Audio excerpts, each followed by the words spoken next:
Pascal Lamy, merci beaucoup d'avoir accepté notre invitation Bonjour. Aujourd'hui. Alors, on vit dans un monde qui est profondément fragmenté. Fragmenté sur le plan géopolitique, fragmenté sur le plan économique, même environnemental et social. Et on voit d'ailleurs que cette fragmentation, ces mutations en cours génèrent beaucoup d'incertitudes. Et pourtant, nous, on a la conviction qu'il y a beaucoup d'opportunités. Alors, opportunités évidemment pour les investisseurs, mais peut-être aussi une opportunité pour l'Europe. Et c'est justement sur ce sujet que je voulais qu'on échange aujourd'hui. Est-ce que vous pensez que l'Europe a les leviers nécessaires pour éviter une forme de déclassement par rapport aux États-Unis et la Chine ? Et si c'est le cas, quel levier faudrait-il activer en priorité ? Bon, je crois que c'est la grande question de notre temps européen, dans un monde qui effectivement, non seulement est fragmenté, mais c'est beaucoup brutalisé. Ce qui n'est pas vraiment la tradition, l'état d'esprit européen dans sa relation avec le monde. L'Europe, c'est plutôt quelque chose qu'à voir avec la paix qu'avec la guerre. Mais le monde est ce qu'il est. Et donc la question que vous posez, elle est très essentielle pour l'avenir. Je crois, comme le croyait mon maître Jacques Delors, qu'il n'y a pas de puissance sans une économie puissante. Et de ce point de vue-là, le constat doit être fait que l'économie européenne aujourd'hui, par rapport à l'économie américaine ou chinoise, n'est pas assez puissante. Pourquoi est-ce qu'elle n'est pas assez puissante ? En très gros, parce qu'elle n'innove pas et parce qu'elle n'exploite pas une grande partie de son potentiel d'économie d'échelle, qui est au fond son marché intérieur. Je ne dis rien de nouveau, M. Draghi, M. Letta ont fait ce constat. Donc je pense que c'est une affaire de se remettre à la frontière de la technologie, où on était d'ailleurs il y a 30 ou 40 ans, et on a perdu cette place-là pour un certain nombre de raisons, et puis d'exploiter ce qui n'est pas exploité dans notre potentiel d'unification économique. On a fait le marché intérieur pour les biens à quelque chose de l'ordre de 80%, on ne l'a pas fait à 50% pour les services. Les services, c'est 70% de l'économie. Donc je pense que c'est là que ça joue et que c'est là qu'il faut focaliser les efforts, étant entendu que dans ces deux domaines, où on le fera ensemble, en Européens, unis, en mettant en commun les moyens, en obtenant des économies d'échelle, et on y arrivera, parce que, au fond, la matière première de tout ça, c'est quand même du jus de cervelle. De ce point de vue-là, on est correctement doté. On n'a pas toujours les systèmes de formation professionnelle qu'il faudra avoir. Ça dépend beaucoup des États membres, d'ailleurs. Mais au fond, en matière de recherche pure, on est là où il faut. Et donc, c'est un problème de passage au marché.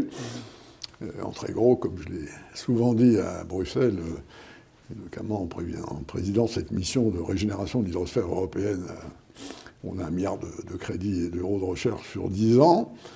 On sait faire de la science avec de l'argent, mais on ne sait pas très bien faire de l'argent avec la science. Et ça, je crois que c'est là que se joue l'essentiel. D'accord. Sur un autre sujet, on parle beaucoup de réindustrialisation ou même de relocalisation. Et d'ailleurs, nous, Sycomore, on a développé une chaire sur la relocalisation juste, c'est un thème qui nous intéresse. Et pas grand-chose se passe, concrètement. Et je voulais avoir un peu votre avis sur ce qui bloque, quels sont les freins, finalement, à cette réindustrialisation en Europe, en particulier. Et qu'est-ce qu'il faudrait changer pour que ça devienne un vrai moteur de croissance à l'échelle européenne ? Alors, je pense que cette question se pose maintenant de manière un peu différente de ce que c'était il y a 10 ans. Elle se pose maintenant en termes de vulnérabilité stratégique. La raison que nous avons de nous préoccuper du fait qu'un certain nombre de productions se tiennent hors du territoire européen est une raison maintenant stratégique. Donc je crois qu'il faut identifier, c'est d'ailleurs ce que la Commission européenne a fait, précisément les secteurs cruciaux où il est imprudent, dans le monde d'aujourd'hui et de demain, d'importer ce dont nous pouvons avoir besoin en cas de conflit.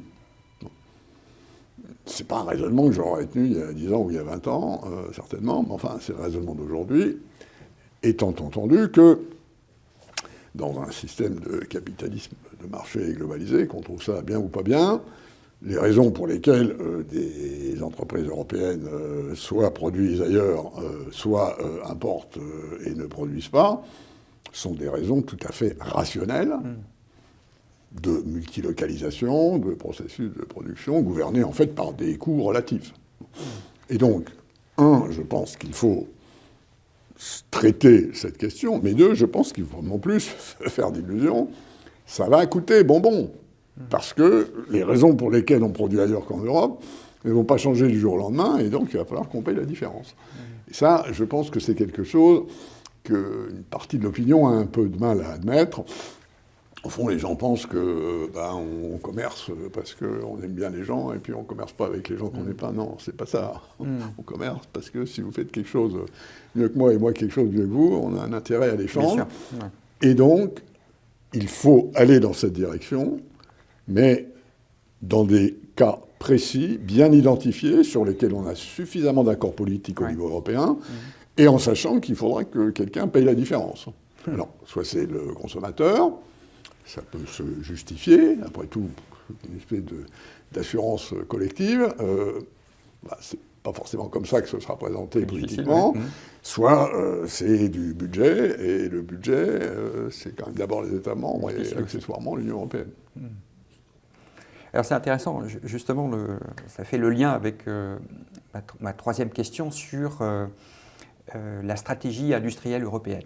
Est-ce qu'on peut vraiment avoir une stratégie industrielle européenne sans avoir une vision politique partagée, sans avoir une vision politique commune? Est-ce que c'est vraiment possible?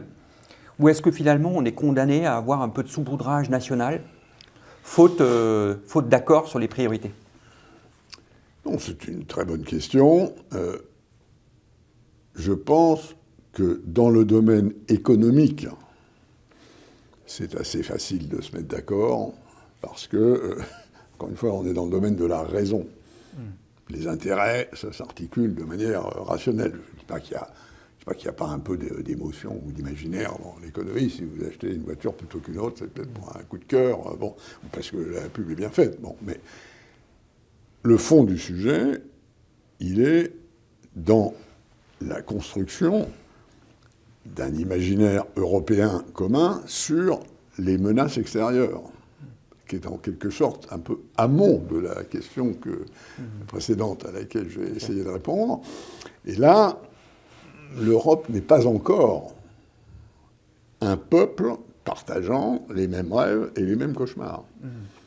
Et pour se situer dans un monde brutal, et notamment pour adopter une hiérarchie commune des menaces, qui est en quelque sorte un préalable à l'action qu'il faut mener, il y aura encore du temps à passer, et je crois que l'expérience a prouvé que cette espèce de construction imaginaire, qui est très longue à faire, parce que c'est un peu normal que les Baltes, les Grecs et les Portugais ne voient pas forcément le monde de la même manière, compte tenu de leur histoire, de leur positionnement géographique, de leur idéologie respective.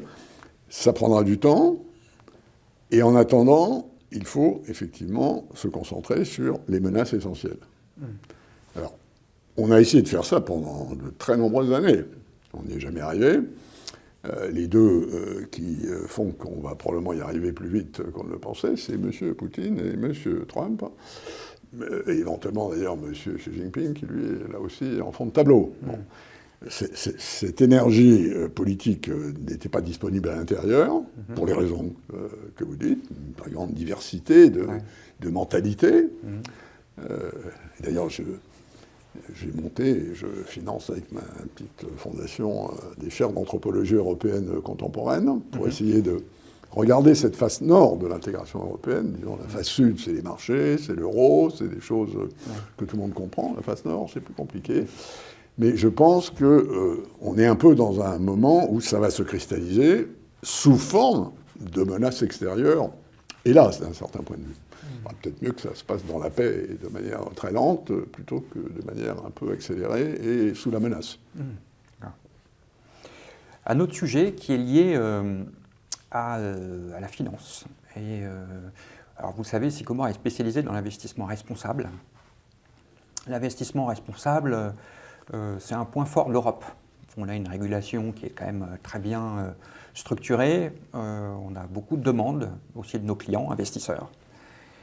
Je voulais avoir un peu votre avis sur ce sujet-là en particulier. Est-ce que ce n'est pas finalement un élément de différenciation par rapport aux autres grands blocs? Est-ce que finalement ce n'est pas aussi un moyen de lutter contre le déclassement de l'Europe par rapport à la Chine et aux États-Unis? Voilà. Et quel rôle finalement l'investissement responsable et la finance d'une manière générale peut jouer dans les prochaines années? Bon, je crois que, d'abord, vous avez raison. Il y a encore, si je puis dire, avec un mouvement, qui est quand même un mouvement un peu de recul dans le monde ailleurs sur ces questions, hélas, de mon point de vue, il y a encore une spécificité, une sorte d'avance de leadership européen. Bon, pourquoi est-ce que c'est là? Pour moi, c'est très simple. C'est parce que c'est le reflet de ce qu'est la civilisation européenne. Ça reflète ce mélange composite de démocratie, d'économie sociale de marché, avec des systèmes de redistribution sociale extrêmement abondants par rapport au reste du monde, et notamment par rapport aux États-Unis, c'est-à-dire peut-être un peu la cause de leurs gros problèmes dans un certain nombre de domaines, de mon point de vue. On est très attaché justement à réconcilier l'économie avec la nature, on a une espèce de modèle d'accès à la culture qui est quand même beaucoup plus réparti qu'ailleurs. Bon. Donc pour moi, c'est une affaire d'identité. Et je crois, et j'en ai l'expérience, il se trouve que je préside le comité de mission de Danone, donc on est vraiment complètement dans ce sujet. Je crois que ce n'est pas une affaire de réglementation.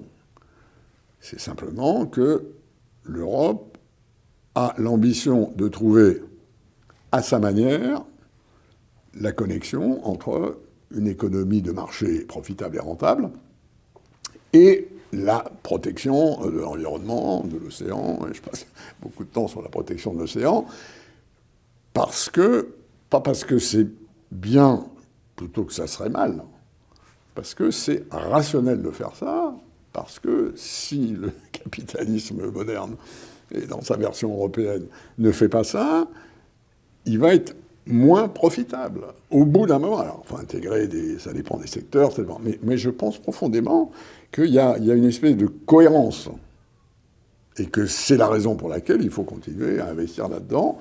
Ce n'est pas de la philanthropie. C'est rationnel dans beaucoup de domaines d'investir dans les énergies renouvelables, de décarboner, de faire attention à l'impact sur la biodiversité, et j'en passe. Et donc, pour moi, ça n'est pas du tout une affaire idéologique. Non. Alors que, quand je vois le pushback sur les questions de responsabilité sociale et environnementale, il se fait pour des raisons idéologiques. Et je vois le débat aux États-Unis ou dans d'autres, c'est une espèce de polarisation. Vous avez les pour et les contre, et les gens qui disent ça c'est ma nouvelle religion, et d'autres qui disent tout ça n'a aucun sens. Je crois que c'est pas comme ça qu'il faut le prendre, et je crois qu'en Europe, on le fait pour des raisons, au fond, extrêmement rationnelles. Tout à fait. Et d'ailleurs, c'est vraiment un élément clé chez Sycomore, c'est-à-dire que l'investissement responsable, c'est évidemment avoir un impact positif sur le vivant, sur ce qui nous entoure, mais c'est aussi de la performance financière. Absolument. Il y a une logique, il y a un objectif. Absolument, absolument. Je crois que c'est comme ça que nous, Européens, voyons les choses. Tout à fait. Écoutez, merci beaucoup pour ces échanges. Je suis sûr que ces échanges vont venir alimenter nos réflexions dans un monde qui est évidemment très fragmenté. On a besoin de réfléchir, d'observer, de comprendre. Il y a des moments comme ça, oui. Merci beaucoup, Pascal Lamy. Merci. Je t'en prie. Merci.